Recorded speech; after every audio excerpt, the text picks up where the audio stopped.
very productive days. This meeting came at a critical time.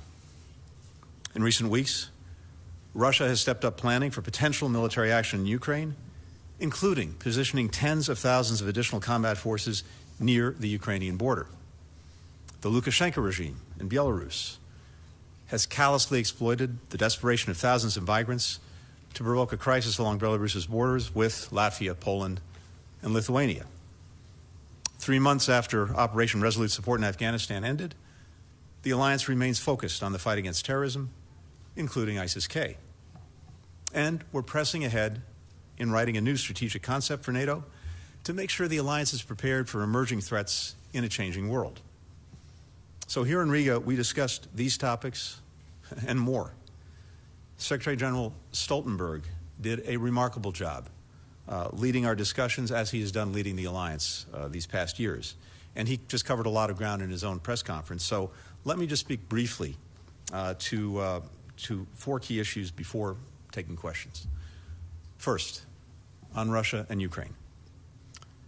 We're deeply concerned by evidence that Russia has made plans for significant aggressive moves against Ukraine. The plans include efforts to destabilize Ukraine from within, as well as large-scale military operations. Now, we've seen this playbook before, in 2014, when Russia last invaded Ukraine. Then, as now, they significantly increased combat forces near the border. Then, as now, they intensified disinformation to paint Ukraine as the aggressor to justify pre-planned military action. We've seen that tactic again in just the past 24 hours. And in recent weeks, we've also observed a massive spike, more than tenfold, in social media activity pushing anti-Ukrainian propaganda, approaching levels last seen in the lead up to Russia's invasion of Ukraine in 2014. Now, we don't know whether President Putin has made the decision to invade. We do know that he is putting in place the capacity to do so on short order, should he so decide.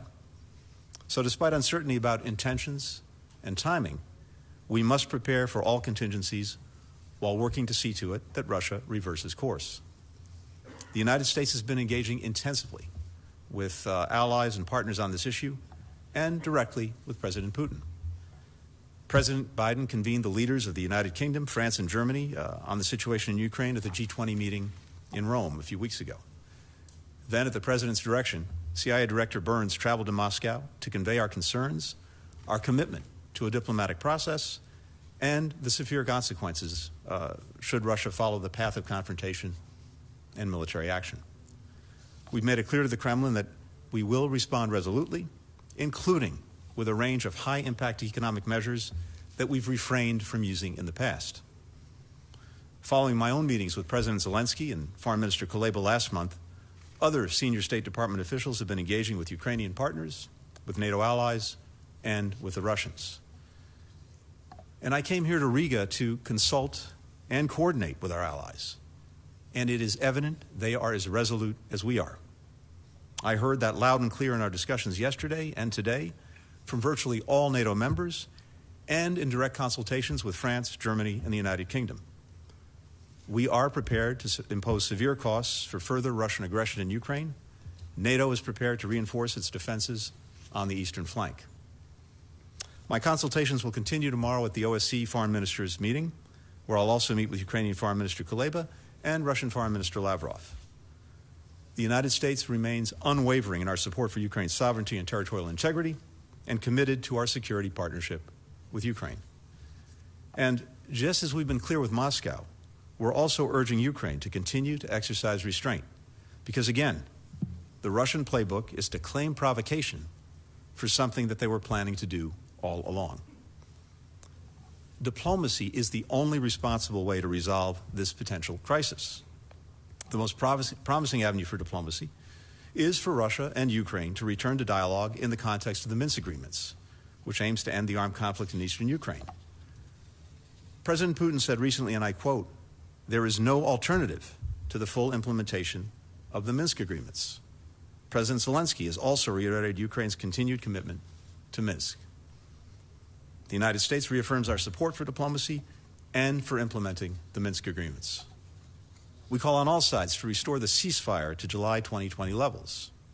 And we urge Russia to de-escalate, to reverse the recent troop buildup, to return forces to normal peacetime positions, to pull back heavy weapons and forces from the line of contact in eastern Ukraine, to refrain from further intimidation and attempts to destabilize Ukraine internally, and to leave plans for further military action behind. That's how we can turn back from a crisis that would have far-reaching and long-lasting consequences for our bilateral relations with Moscow, for Russia's relations with Europe, for international peace and security. Second, on Belarus. In light of the destabilizing actions taken by the Lukashenko regime, the North Atlantic Council has suspended cooperation with Belarus. The United States is preparing additional sanctions in close coordination with the European Union and other partners and allies. We call on the regime to immediately stop using migrants as political weapons. We will hold the regime accountable for its ongoing disregard for democracy, for human rights, for the rule of law.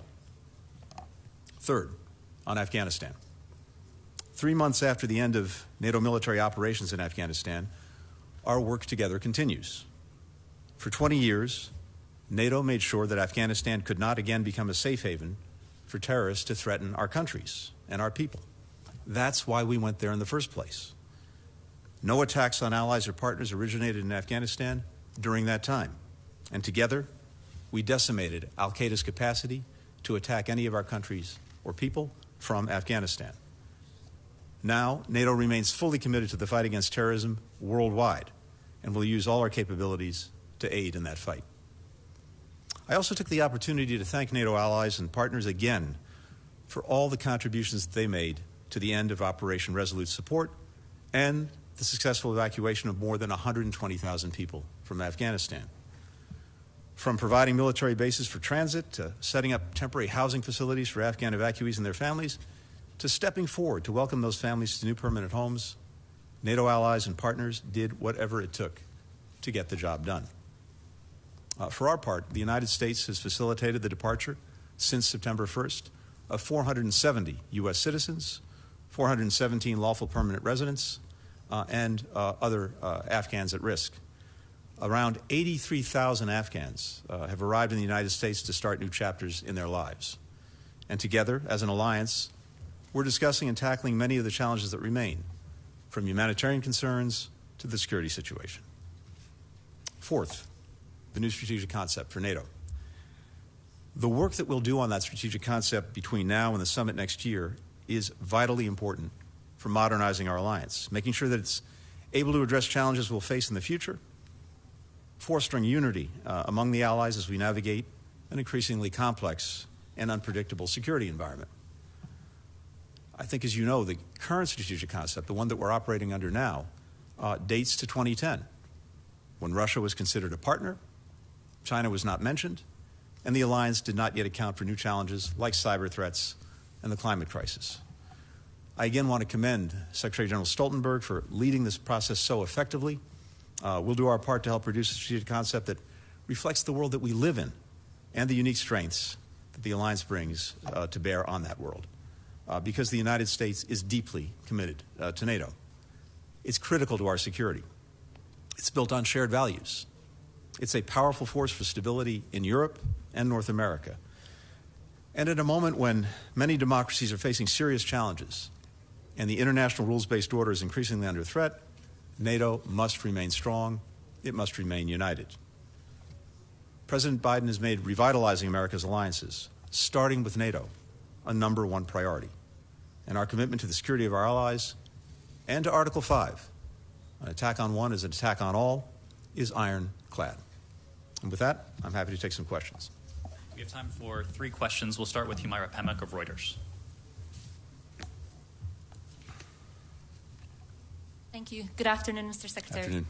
You've just warned Russia of economic consequences, but what exactly are those measures? Will the U.S., for example, go as far as cutting off Moscow from the global financial system?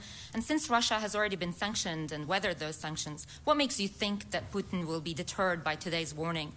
And super quickly, if I may add, Russia said today it was ordering U.S. embassy staff who have been in Moscow for more than 3 years to leave by end January. What is your response? And isn't this diplomatic row and already tense relations, setting you up for a rather challenging meeting tomorrow with your counterpart, Sergei Lavrov. Thank you. Thank you. Well, first, let me say that we've already demonstrated in the 10 months or so of this administration that we can and we will respond to harmful Russian actions. Solar winds, election interference, repression against Mr. Navalny, and others. Should Russia follow the path of confrontation when it comes to Ukraine, we've made clear that we will respond resolutely, including with a range of high-impact economic measures that we have refrained from pursuing in the past. I'm not going to spell those out to you today, but what I can tell you is this. We've shared our thinking with allies and partners, and I found tremendous solidarity across the board in a determination and willingness to pursue strong measures if Russia invades Ukraine and commits renewed acts of aggression. We'll be working closely with allies and partners in the days and weeks ahead to flesh out the details. We will be in lockstep with our allies on this. And again, should Russia reject diplomacy and reinvade Ukraine, we will be prepared to act. It's very important that, again, Russia understand that any of the actions that it's contemplating will have serious consequences. Equally important, we are making sure that allies are making sure that Ukraine has the means to defend itself. And at the same time, the alliance will look at what it needs to do in the event of further Russian aggression to shore up its own defenses. Finally, as I said, we continue to believe that there is a diplomatic path forward, and that is by far the preferred path. We are certainly not looking for conflict. And that diplomatic path forward lies in the Minsk agreements that were reached in 2014 and 2015, but that have not been implemented, principally because Russia has reneged on its commitments. But both parties, Ukraine and Russia, have made commitments under the Minsk agreements. If both actually implement them and hold to them, then there is a diplomatic resolution to the crisis in eastern Ukraine and the Donbass. And we strongly urge Russia to follow that path, and at the same time, now to pull back from what it is doing, to remove the buildup of forces from the borders, to restore the ceasefire to where it was in July 2020, to stop the destabilizing and provocative actions that it's engaged in. And I'll certainly share that with Foreign Minister Lavrov tomorrow, just as we've already shared that at the highest levels with our Russian counterparts. We've said, President Biden has made clear to President Putin that our strong preference would be for a stable and predictable relationship. Russia's actions toward Ukraine go in exactly the opposite direction, and we urge them strongly to reconsider. Alex Marquardt, CNN.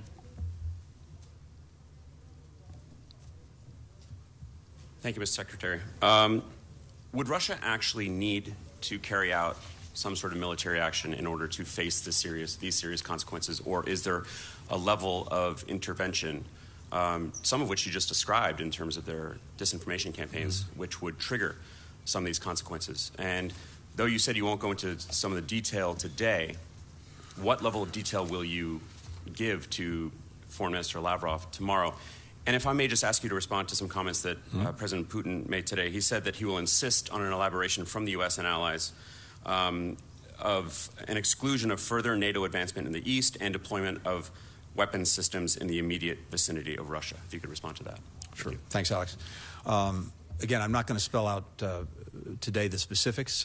We will, at the appropriate time, share that with Moscow so that they, again, understand fully what's at risk, what the consequences would be if they commit further aggression against Ukraine. And at the same time, we'll work through all of the details with our partners and allies, again, who have a shared conviction that the Russian must not engage in these actions, as well as a clear shared commitment, certainly one I heard directly from France, from Germany, and the United Kingdom, to make sure that there is a price to be paid and real consequences for any actions that Russia might take. And again, the purpose of this is to dissuade Mr. Putin from making the wrong decision when it comes to aggression on Ukraine.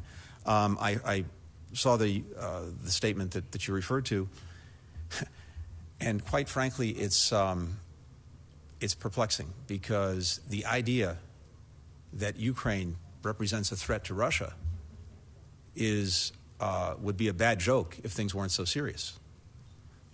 NATO itself is a defensive alliance. We're not a threat to Russia. We don't have aggressive intent toward Russia.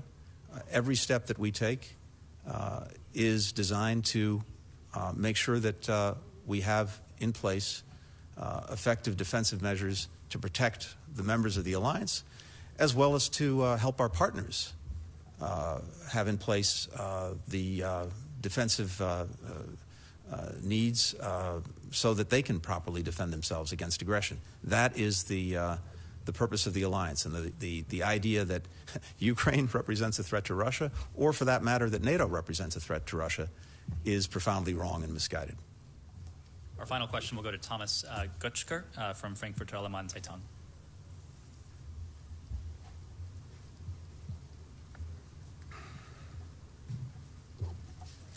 Thanks a lot, and good afternoon. My question is not on Ukraine, but on disarmament, which was also on your agenda at this meeting. The incoming German government intends to join the Conference of Parties at for the Treaty of the Prohibition of Nuclear Weapons, much as the government, or much like the government in Norway, which has taken a similar decision.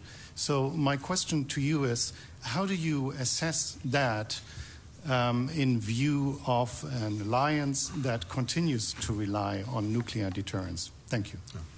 Thank you. Let me say a few things on that. First, and most important, we, the United States, are committed to our obligations under the Nuclear Non-Proliferation Treaty. That's what's been at the heart of the global non-proliferation and disarmament effort for now more than 50 years. We also very much understand and share the desire to advance nuclear disarmament goals. We are committed to those goals, and we've demonstrated that by actions that we've taken over many years, including in the efforts to pursue disarmament with Russia, most recently, again, with the extension of the New START agreement. But we do not support the Treaty on the Prohibition of Nuclear Weapons because, simply put, it will do nothing to help us achieve those goals. To put a finer point on it, seeking to ban nuclear weapons through a treaty that does not include any of the countries that actually possess nuclear weapons is not likely to produce any results. Our position on this issue has spanned administrations.